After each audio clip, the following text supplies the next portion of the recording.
Hey, this is David Crompton here with head coach Caleb McConnell. And woo! Wow. Wow. Close one.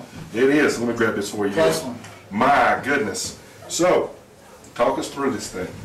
It was a good game. Poor execution on our part. We had chances to move runners. We didn't get two terrible bunts, some bad defensive plays, a couple of bonehead base running plays. Our pitchers were constantly behind in the count. You talk about that. It's like how you win that game. But I think we just won by 5. Just a will to win. Well, I tell you, the one thing we did notice, and Chuck and I talked about it a lot up here tonight. And again, it's not picking. It's just it's baseball. Right. We're pitching behind about 80% of the time. First pitch strikes is the best pitch in baseball. Yep. And we're not throwing first pitch strikes. Other than if you take the base on balls away from us tonight, we win this ball game 3-1, and we're out of here. Yep. So the base on balls pitching behind are the biggest bugaboos. And I thought when we had runners on first and second, no outs, and we were going to bunt them over, and we didn't get a run. I thought that deflated us, but your kids showed so much character. Yeah, we showed a little pride tonight. Going to the pitch and all night we didn't pitch very well all night. Jeff came in and did a pretty good job. Mm-hmm. But before that, everybody was just constantly 2-3-1, 2-1, just the whole game. We made good pitches when we had to make them. So what do you do when you go back tomorrow? What do you do about this first pitch situation, or pitching behind as a whole? Or what do we do here? You really can't. There's nothing to really work on there. We throw our bullpens, we do our drills. They just got to get out there and compete and challenge the hitters. And I think maybe trying to be too perfect early in the count and just challenge the hitters early in the count and work to get ahead. There's really nothing you can do there. Well, on another thing, then I'm gonna let you go because I know you've got to be exhausted. I know you've been here since probably 1 o'clock today trying to get the ball field ready. And by the way, you guys did a great job getting this field ready today. But what can you say about Justin Woods and Duffield and Stratton in the clutch? I mean, you talked about pressure against our rival. I mean, this is it. And to step up and do the things they did late in the game, that was really, especially in the bottom of the 7th. Yeah. That was really, a big bomb, and without the heaviness here, Woods ball's out of here by a mile anyway. But Levi Duffield again keeps proving that the young sophomore is not afraid of the bigness of the moment. Yeah, he's young, but that's a mentally tough young kid.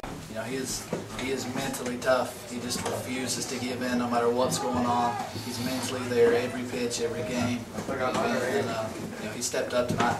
It was really good, and so we're back even, or there's a half game here or there, because we've got to play an extra game. We're back even in the loss column with Pisgah. Yeah. We're still 2 games out, but we're playoff-wise. This is a big win that keeps us from having to go down and play somebody in a different bracket as we keep going here. Yeah. This was a big win. The one thing we cannot do is look ahead. We've got to get better now. The seasons, we're getting towards the end of the season. We've got to start executing and taking care of these little things now. Not 5 or 6 games later. Well, I'll say I don't have any doubt that you're going to get that done. And a big win, because I know that you wouldn't have slept 1 second tonight if the Black Bears would have taken this tonight. No. All right, guys, this is David Crompton along with the winning head coach Caleb McConnell, and we'll be back with Chuck and a couple of players or a player here in just a moment here on AM 1400 and AM 1400 The Peak. Well, folks, we're back here at the press box in our post-game show, and we've got one of the stars of the game, and that's junior shortstop Justin Woods. And Justin, well, the first thing I've got to ask you is, did you think it was gone when you hit it? I did. I got all I could out of that ball, and Caleb said he thought it, whenever he left the bat, he thought it was out too. But I mean, that's all we needed right there just to get the spark going. Well, I tell you what, and that's true. We've noticed it was a team that was struggling to get emotionally into this game, and when you hit that, it looked like that kind of jump-started your dugout and everything. But a lot of people thought it was gone, and we're talking about that game-tying double, and then you got the big clutch hit out of the this young sophomore who's come on strong lately. Just talk about the team's attitude in that 7th and 8th inning to be able to come back. Well, I mean, you saw that out of us a lot last year. I mean, it's just, I don't know, something about when we play here at Tuscola, we have that extra heart, you know, and we really showed it tonight. I mean, everybody everybody contributed. I mean, Dylan Powell came up and started the inning off when he was down in the count, and he hit a fastball and lined it, and got on base, and that's what started it. Well, and that was in the 8th inning, in the bottom of the 8th inning, when Powell did start that, hitting the frozen rope over to the shortstop. But, it's been a hard week and a half for you, hasn't it, Yes, for this team? Talk about what your team has gone through over this last week and a half and what you guys have done to try and get yourself out of this losing streak. Well, I mean, we've had some struggles hitting and I mean, just all around, but I mean, we work hard every day, and we've been coming out and doing specific drills for everybody, and I think we can turn it around. It's looking better. I mean, even tonight, you saw some mental mistakes that we had, but I think we got what it takes to turn it around and get this team where we need to be. Well, ladies and gentlemen, that's one of the stars, Justin Woods, one of the top hitters here in the mountains, and only a junior, and that's our shortstop. And the Tuscola Mountaineers take a dramatic come-from-behind game in extra innings in the bottom of the 8th inning to beat the rival Pisgah Black Bears by a score of 5-4, and they elevate their record to 8-7, and that's big. That's big for the Mountaineers. So this is Chuck Fiebernitz, and for my partner David Crompton and one of our stars of the game, Justin Woods. We'll be back after these messages. Hey, back at the ballpark, Chuck, 5-4, 8th inning win. The Mountaineers struggled, and came back in the 7th and 8th and really played some pretty good baseball. Chuck, I see a team that can play with anybody in this conference, but away from home we've had struggles, and at home it's almost like we're waiting until it's a crisis situation to turn it on. And as you get farther into the season, and when it starts to get playoff time, not conference tournament or whatever that, but when it gets playoff time, you can't wait to turn it on. So, I don't know. We're really close to being really good. Well, it's two things. It's a mark of a youthful team, and it's a mark of a team that doesn't have a true leader. You have some great ball players, but you don't have a player or players that this team turns and looks to, and that's usually a senior that, can tell you how to get out of this and, fight. But, the young kids are just so young to where they just, the key to baseball, when you play 7-inning game, you play 21 outs. You play 21 outs, or you play 42 outs if you want to look at playing both ends of the thing, but you play 21 outs. That's the key to the winning baseball. And, it may not have been textbook and a picturesque performance, innings through 1 through 6, but you play 21 outs. And the key was, I thought Pisgah did not play 21 outs. They came into the 7th thinking they riding that 2, this team's dead, and they had a 2-run lead and just make the pitches, and then all of a sudden things started to go hairy, and then they didn't make the pitches. So they, I thought, lost their focus when all they had to do was play 3 more outs to win the game. Really, 20 outs and 2 strikes. Right, exactly. But you always have to, like you said, you got to play 21. Got to play 21 outs. But I think this team can continue on. If they're going to play without a leader, that they got to really focus, and they have to heed the words of their coaching.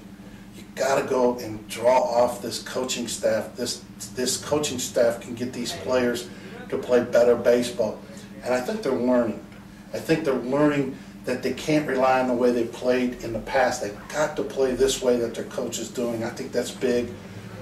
But the key is that they weren't dead, although they looked lifeless. Oh my! But, and we commented about that several times. That this just looked quiet and passive over there. But bottom line is you got to play 21 outs and 21 outs and 2 strikes, and you got 20 outs and 2 strikes. Yeah, this game's changed. So we hit the road. We're headed a big ball game out at West Henderson, and that'll be on Friday night at West Henderson, and looks like that's going to be like a 4 o'clock start.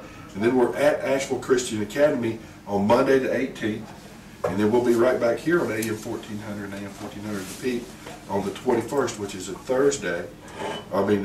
Tuesday, is we play Team Carolina at 6:30, and that'll be a little respite from the conference. Right, and the kids are on break. That's going to be an interesting thing to see what gets done during the break.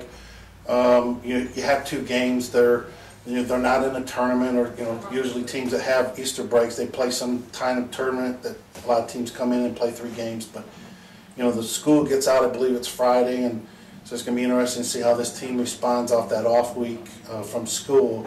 And the key is, as Coach Caleb McConnell said, we're going to look 1 game. Yeah. And all we're going to look at is Friday. And that's West Henderson. That's a huge game, because Very. that can bring a lot of other teams from the conference into play if they can go there and beat the Falcons. But I believe that game's they're going to play the JVs first, and then they'll start the varsity game at 7 o'clock at Mills River.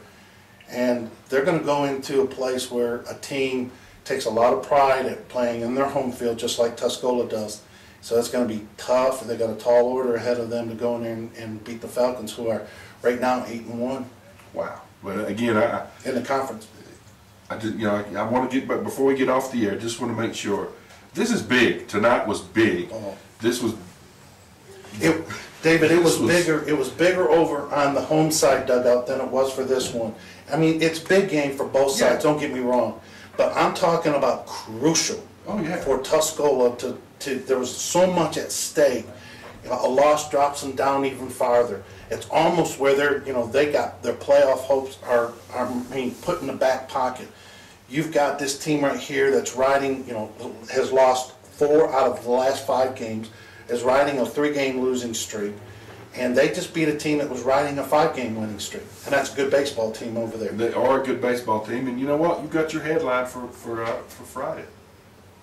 I don't know what it'll be, but it's going to be something good. They'll have to buy the paper to find out. That's right. Buy the Mountaineer from old Chuck, because he's got to buy some groceries. They got to buy groceries. But anyway, folks, on a bizarre and a winning night, I'm David Crompton along with Chuck Fiebernitz, and thank you guys so much for just hanging with us this season. And what a big win for the Mountaineers tonight. So we'll be back, and wow, just. I don't really have the words to say right now about big win. Big win. So we'll see you next time here on AM 1400 and AM1400pig.com.